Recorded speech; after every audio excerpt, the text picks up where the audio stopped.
Hi, Linkara. Now, some of you who watch this might not know who Linkara is, but for those of you who don't, he's a nationally pitied comic book reviewer on That Guy with the Glasses. Linkara legend goes that while he was in college, he was creeping on a female classmate and ended up as a feminist as some kind of act of attrition or something or other, I don't know.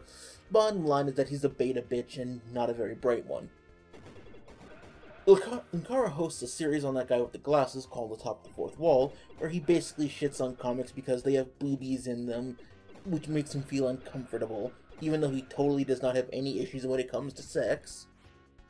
Anyways, I watched this little part of a video from a while ago where he's giving this kind of little speech to Doug Walker, and Linkara, if you ever get this, I want to talk to you directly for a moment, because I noticed just a few teeny tiny things off in what you're saying here. So, with that said, go ahead, Linkara. And they finally come to realize there are demographics out there that we should be trying to appeal to, and we should not make this the all-white male heterosexual boys club. All-white males heterosexual boys club. Really? You know, the first female superheroine, known to my knowledge anyways, was called Phantoma. She was an ageless superhero who protected the jungle with her supernatural powers.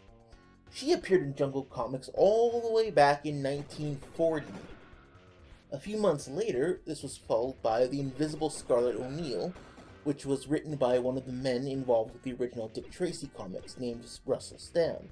She was a plainclothes superheroine who used her invisibility powers to root out Nazi spies and saboteurs, evil Japanese, various other criminals. The 1940s also gave us the Black Widow, the first female anti-heroine, who was an emissary of Satan that killed evildoers in order to send them to hell, and was produced by Marvel's predecessor, Timely Comics. Let's see, we also had the Lady in Red, Lady Luck, Ma Hunkel, the Red Tornado, who was also the very first superhero parody, and the very first cross-dressing superheroine. The first cross-dressing hero was Madame Fatale, who was released earlier. Now, going forward to 1941, we see heroines such as Miss Fury, the Black Cat, and Phantom Lady, who is still in comics today. In Canada, we had Nelvana of the Northern Lights, and Americans had their own in Miss Victory. 1942, of course, saw the advent of Wonder Woman, and I could do an entire series just on her alone. So what exactly was that you were saying about comics being an all-male heterosexual boys club? It seems to me that there have been a lot of women in comics for a long time. Men have been writing female superheroes for, well, ever. From Artemis to Freya to ever. I mean, as I pointed out in my review of FemThor, Marvel currently has over 600 female superheroes in their lineup. And if you look at all of the female characters that have existed in Marvel Comics overall, that's counting heroes, villains, other supporting characters, and all that, the number is well over 9,000. Power level! It's over 9,000! What, 9,000? There's no way that can be right! Sorry, couldn't resist. So what exactly is the criteria here for not being a white heterosexual boys club? Feminists like you never seem to have a straight answer for this. How many minorities do we need, before we can balance the scales of justice and make everyone join hands together and sing Kumbaya? I'm guessing you really have no idea. Look, Marvel has had black characters since the 60s, and there are a lot of them. I stopped counting at about 100 because I didn't give enough of a shit to go through them all. Super Friends in the 70s had a black guy, a Native American guy, a Japanese guy, several women, even a space chimp. The X-Men have had pretty much everything. They've had every nationality you can name, homosexuals, pansexuals, trisexuals, you name it, it's been an X-Men. So this claim you make about comics being an all-boys club can only be made by either being completely ignorant of, or selectively ignoring thousands of characters in comic history. I remind you, you're supposed to be a comic book critic, aren't you? Shouldn't you know this? As right now, at the time of this interview at least, we have an all-female X-Men team. Yeah, because if there's one thing I think of when I think gender equality, it's an all-female team. The sad thing is that really is what you consider equality, huh? New Miss Marvel, who is a Muslim teenager. Not the first Muslim superhero, by the way. For that matter, not even the first female Muslim superhero. They did that a long time ago. Recognizing, you know, even if we don't entirely get this, even though we don't always, we're not going to always make this right, but, you know, let's give it a try at least. In fact, they've been doing it since the beginnings of comic books. Again, you're supposed to be a comic book critic and reviewer. You should know this! You know, I don't respect feminists for a lot of things. Practically nothing, in fact. But if there is one thing that I can respect them for, it's for the sheer testicular fortitude they can display when they're up on their high horses. Such as, say, a Minnesotan middle-class white guy telling other people about minority demographics. It's this interesting little projection thing they seem to do. This constant claim that if you just have more female characters, then women will want to show up. Or if you just have more black characters, black people will appear out of the ether to partake in the fun that they have somehow not been a part of, even though there was absolutely nothing stopping them from being a part of it in the first place. It's this assumption they have that just because they're sexist bigots who can only see a person's gender or race, everyone else is just as superficial as they are. Let me explain something, Linkara. You might not realize this, but I am a black man. Have been all my life. And at no point in my life have I ever approved or rejected a piece of media based on the color or gender of the people in it. That's why I watch so much anime.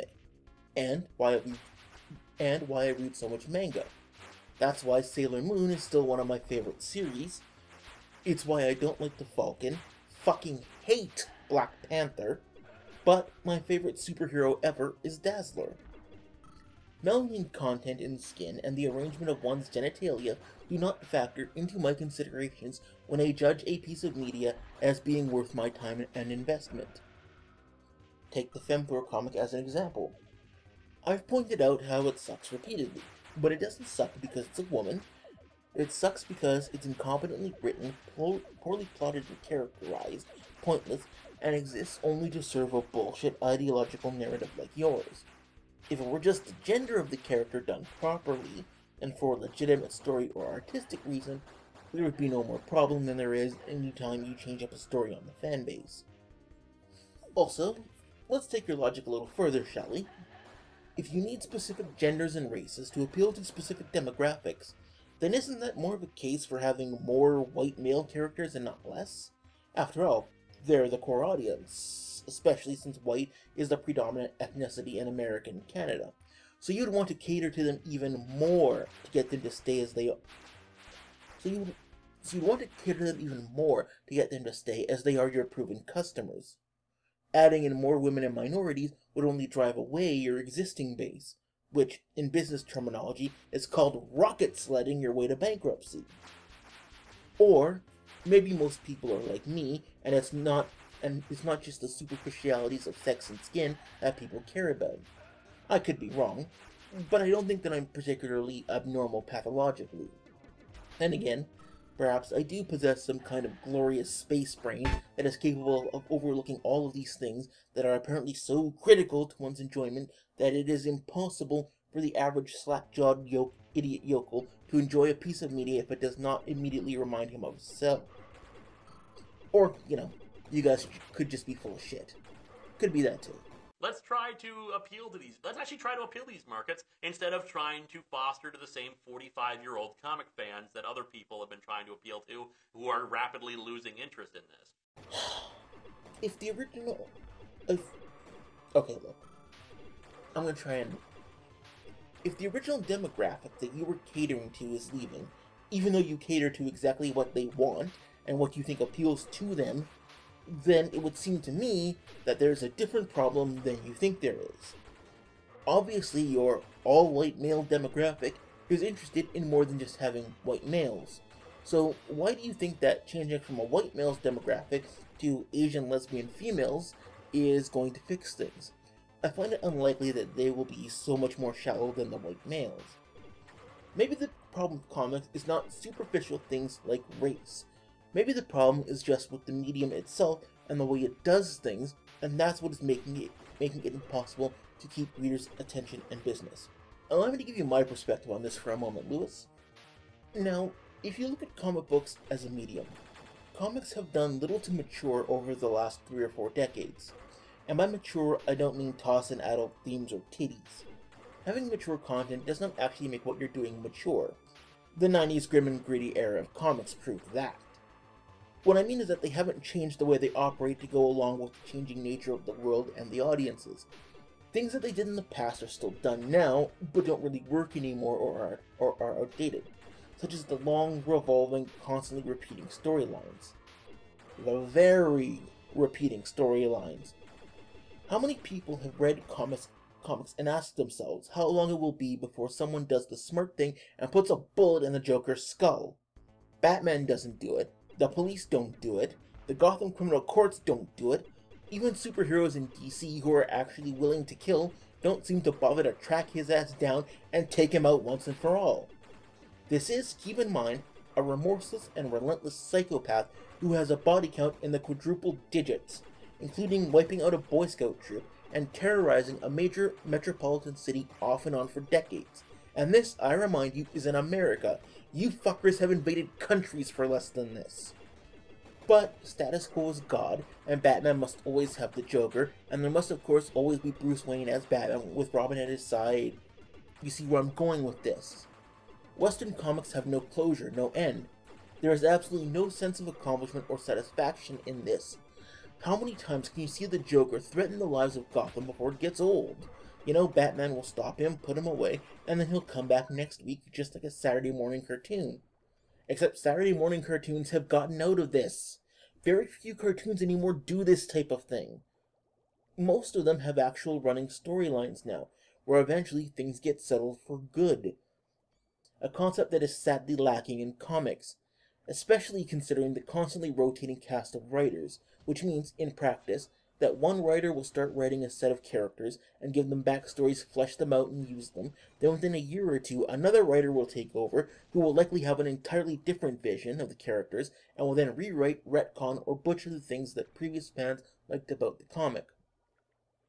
Why would people want to invest themselves in a story when they are painfully aware of the fact that not too long from now, someone else will come along who will just fuck it up? Like marrying Storm off to the fucking Black Panther, or pairing the White Queen up with Cyclops and completely trashing her character development. How many times now in comics has Batman learned to not be such a paranoid dick around his friends and family? I think every Batman writer does that little bit of character development at least once. Now, manga, on the other hand, doesn't have these problems. Akira Toriyama wrote all 519 chapters of Dragon Ball himself over the 11 years that it ran in Shonen Jump. This meant that what you got was a consistent narrative and characterization, and a plot that actually went from one place to the next and had characters develop organically. The same with nearly every other manga made. They are generally done by a single writer throughout the run, and you get a much better overall quality and real progression. Hell, web comics are overall better comics than real ones, just for this reason. And they're free. Which brings up the obvious matter of economics. If I had actually bought all the comics I reviewed for FemThor, it would have cost me about $25, which might not sound like much in some cases, but the fact remains that each issue is only about 20 pages, and can easily be read in 5 fucking minutes. I could purchase 3 or 4 novels for the same price and have a lot more enjoyment. Not to mention that even a not-so-great novel would likely be much better written than your average comic. Someone asked me the other day if I was going to review issue number 6 of New Thor now that it's out, and I said no because, quite frankly, it's fucking boring. It's nothing but plot exposition, most of it unnecessary, especially since there's the limited space of only having 20 pages to tell your story. I could have covered all the same plot points in 3 freaking pages, and none of them actually needed to be covered in the first place. So why would I want to pay $5 buggy-banging for something that would last less time than my morning shit and probably give me less satisfaction?